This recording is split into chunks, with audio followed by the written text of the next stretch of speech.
Hey guys, Bowie back again, and you guys always ask me this question. It's like, hey, how do I set up my business? Do I set it up as an LLC or an S Corp? Do I register my business? What software do I use to track for my profits and like inventory and payroll and office expenses, right? So basically in this video, I'm gonna go over the common practices that I see among Amazon sellers, and I'll tell you what I do. But keep in mind that at the very end of the day, like huge disclaimer, I am not a professional person at giving legal advice or tax advice or any of these advices.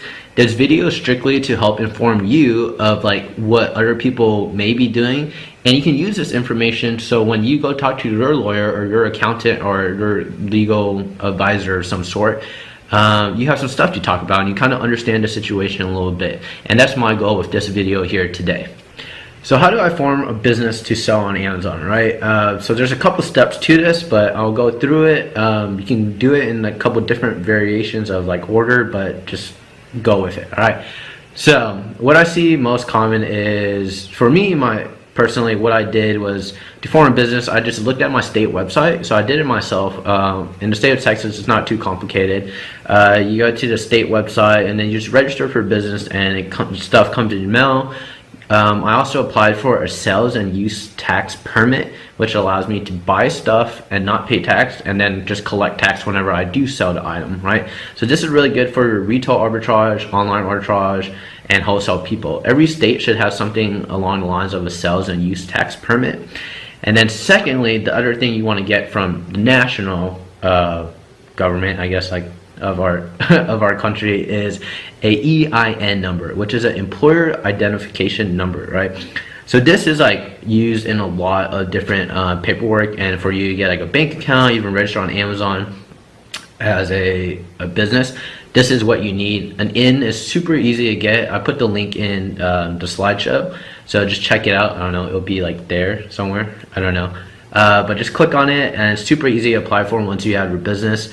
So yeah, register in your state and then make sure you get your EIN number. If it's hard to do it by yourself in your state, I highly recommend checking out a website called like LegalZoom. So LegalZoom is a website where they have like standard generic business documentations, and they can help you get registration done with like most business documents. Like if you're trying to open up like a corporation, LLC, some standard lawyer papers, they have it all there. They will charge you the state filing fee plus their additional fee, but they have a really good automated system that walks you through it. I personally never have used it, but I've heard tons of good things about it and tons of people have used it. And if those two don't work out for you, right, doing it yourself or filing it with LegalZoom, or because you have like a special situation and you just want 100% confidence in what you're doing, highly recommend talking to a lawyer or accountant or both, right? And they'll be able to point you in the right direction when it comes out to forming your business, right? But the next step, right, so the common thing I also get asked is, what kind of business should I form, right? So there's a couple different ones. There's sole proprietorship, an LLC, right, an S Corp and a C Corp, and yeah, those are like the main ones, right? The one that I see the most is first of all, to kind of explain to you like why you want to form like a certain one versus a variation. So the worst one to do, in my opinion, is a sole proprietorship, because liability and everything falls on you, right? So if your business gets sued, or like someone wants to take your assets from your business, or they're suing you, then they have full access to like everything you own, right? However, depending on how you separate everything out, right, if you're good at separating out your business account and all of that, then liability is only going to fall on your business, on your LLC, right? So LLC, S Corp, or C Corp, right? It'll be divided out. So it'll create its own business entity. So business entity is like another person, basically, right? So if your business gets sued, it won't affect you, essentially, right? And the way I have mine set up, according to my lawyer and my accountants, they told me to do an S Corp. I don't know the exact reason why, but in terms of taxes and everything, for me, it was better to be an S Corp than to be an LLC, right? However, the most common thing that I noticed in our Amazon community is that everyone forms an LLC, right? But they elect to get taxed as an S Corp. Right, there's certain benefits to either getting taxed as an LLC or getting taxed as an S corp. If you want to figure out those exact benefits, I highly recommend you talk to a lawyer or an accountant. Like I said again, this is just a video to kind of guide you and help you understand like what's going on in the community, what are the common practices that people are doing, but at the end of the day, talk to someone professional, figure out what is the best situation for you. So we just figured out how to set up our business. We also figured out how we're going to form our business, right? So now how do we keep track of our numbers, right? So this was like the thing I dreaded the most, and it's what almost stopped me from selling on Amazon, which I'm glad like I didn't let it prevent me from doing, right? So there's two different ways that I'm gonna personally break it down. So if you're a private label seller versus doing retail arbitrage, online arbitrage, and wholesale, there's two different sets of softwares that I recommend. So for most PL sellers, the combo I recommend as of today is using Seller Legend, right, with Wave Accounting. So Seller Legend, in my opinion, gives you like the best stats, and it can super customizable, and it's fast compared to Cash Cow Pro. Sorry, Cash Cow Pro. That's my biggest complaint about your software. It's super slow. And the thing about Seller Legend that's really nice is you can customize the reporting and customization of what you see on your front dashboard. It has all these like interactive modules where you can customize it to however you want, and I really like that feature. So Seller Legend is basically how you keep track of your Amazon profits, right? And everything you do on Amazon. So what Wave Accounting does, right? And note that Wave Accounting is free. It syncs up all your business accounts, such as your bank accounts and your credit cards, right? So it's all in one place, and excuse me, it's what you can use to capture like any of your business expenses outside of Seller Legend, right? So anything not captured by Seller Legend, such as you're gonna put in there is like any office expenses you have, right? Say you get a new cell phone for your business, say you get a new notebook, right? Different office expenses, right? Say like your laptop and all that stuff. So you capture all that in Wave Accounting, and you don't even have to capture it. It automatically pulls it from your business credit card, so it all aggregates in there. All you have to do is categorize it. Like, so this is office expense, this was payroll, this was mileage, right? But what I do like about Wave Accounting too is, in my situation, I also have employees, so there's a payroll feature that I pay extra for, and I also pay extra for them to file on my state and quarterly and yearly like taxes. There's a monthly fee for it, but at the end of the day, like, I tend to outsource anything that I know I can't learn easily, and it would take too much time for me to learn, right? So in my situation, Seller Legend and Wave Accounting is what I recommend. What is also popular, right, is Zero and A2X is really common among PL sellers. Zero is kind of like Wave Accounting. A2X is like another add-on. These are both, you have to both pay for these separately. A2X pulls everything from Amazon and it aggregates it into Zero for you, like by each line item. So if you really want to see like very detailed stats and you can understand all these detailed expenses and all that stuff, then check that out. But at the end of the day, for me, the Zero and A2X combo did come at a higher price point, and my accountant personally didn't really like it, and he understood Wave Accounting and QuickBooks and all that, so he was just like, let's just stick with Wave, it works for us. And so in my situation, that's best, right? So test them all out. I mean, just do the trial, see which one works for you and see which one's best for you and your accountant.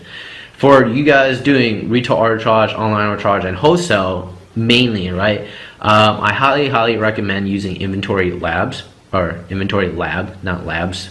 Because in my opinion, it's literally like the bread and butter, and it's what I started out with, and I still have it actually because I paid for a 1-year package for it. The thing that's good about Inventory Labs is, and that's really common among like RA, OA, and wholesale users, is you can customize the SKUs as you like add it on to, and it has like a good workflow system, right? So people customize the SKUs so they can know like what price they bought it at, what day they bought it at, and like all these other stats within the SKU, and that's really common to do with that. So Inventory Labs, it's more of like a workflow thing and accounting thing. So it's really good for doing RA, OA. And it's my personal favorite. But now I've been focusing more on private label, so I don't need certain features as much in Inventory Labs. And I do have a big complaint that I really feel like they haven't been upgrading their software throughout the years. So that's, like kind of disappointing. You're paying all this money, but you don't really see new features get rolled out. It's happening, but nothing major, right? And then in addition to Inventory Labs, right? So Inventory Labs captures all your Amazon profits, right? So what you need to do is also capture your other expenses, right? Or your other profits. Say like you got money coming from your eBay store or Etsy, Walmart.com, like all of those. A lot of people use QuickBooks with it, right? So you can use QuickBooks or Wave Accounting, R0, whatever you want. But that's where that's accounting software you would use to capture any other expense, right? So like the other expenses, again, being like payroll, office expenses, mileage, rent, like office space rent, right? Those little details, that's where you want to capture it in QuickBooks, Wave, or Xero. But like I said, at the end of the day, you need to talk to your accountant and your lawyer. I'll link mine in the description actually below. Feel free to contact him. Now he has experience working with me, an online seller, and he does have experience working with other online sellers too. So yeah, if you call him, tell him that Bowie sent you, and he'll know exactly who I am. Alright, so taxes. Alright, so this is definitely going to be one of those iffy areas, and like I said, I am only talking about common practices that I see within the Amazon community. I am not a legal advisor, and every person's situation is different. Your risk tolerance things, or level of risk tolerance is different, right? So definitely consult with a lawyer, consult with your accountant, and figure out what you want to do for taxes. But however, general rule of thumb that I've seen is at least make sure you're collecting in your own state, right? So also there's a huge debate right now on which states you should file for. Supposedly, TaxStar is pumping out that you got to file in every state, but 50 states, that's a lot of different accounting to do, and it's very difficult as a small seller to figure out how to do that. If you did pay for it, it costs quite a pretty penny from what I understand in order for them to file all of it, and there's no turning back, right? So if you start paying one state, like, you're gonna have to pay it forever. So in my opinion, I am just holding back until like there's an official writing out there that says like, hey, you need to pay taxes for this state, and they form a program for us. Ideally is the situation I want, but like I said, not a lawyer, not a legal advisor. What I do is I only currently file for myself in my own state of Texas. And basically what you need to know is how to configure your settings to collect tax, right? So what you're gonna do is you're gonna, in your Amazon account, in the top right, you go through their wizard, and basically you just go tax settings. Then you have to set the tax code for each of your products, right? So to do this, you go to manage inventory, and then you click on edit product, and then on the tab you'll see a section that says product tax code section. So the most common tax code to use is A_GEN_tax. So this is just general tax, right? However, for certain items the tax code is different, so keep that in mind.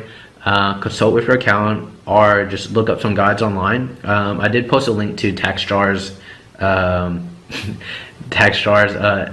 frequently asked questions about it, about like which item falls in this, because like baby items, sports and outdoors, certain items have different tax codes which like charge higher or charge less per customer, and it just depends on our state too and all these other factors. But yeah, so that wraps up this video, right? So I know there's a lot of things that I've said about just common practices, but at the very end of the day, I am not a tax guy, I am not a lawyer, I'm not a financial planner, or am I a wizard, right? So, but what I do hope is that I provided you with some further insight and clarity on how to start and how most people are conducting their businesses in our Amazon community. Alright, so if you have a question though that I didn't get to answer, comment below, give this video a thumbs up, and subscribe so you can see all my future videos, right? And remember, the most important thing is like don't get tangled up in like setting up your business when the main goal you should actually be focusing on is generating income, right? You can get tied up in like weeks, like trying to figure out the right accounting softwares and all this stuff. But at the end of the day, if you aren't focusing on bringing in the income, or maybe out, I don't know, out in the income, then you're gonna be broke, and the tax man's never gonna come collect from you, right? So you're never gonna have that problem. But anyways, peace out. I'm Bowie from Solo Tradecraft. I hope you had a good time watching this video. So make sure you like, subscribe, and do all that good stuff. See ya.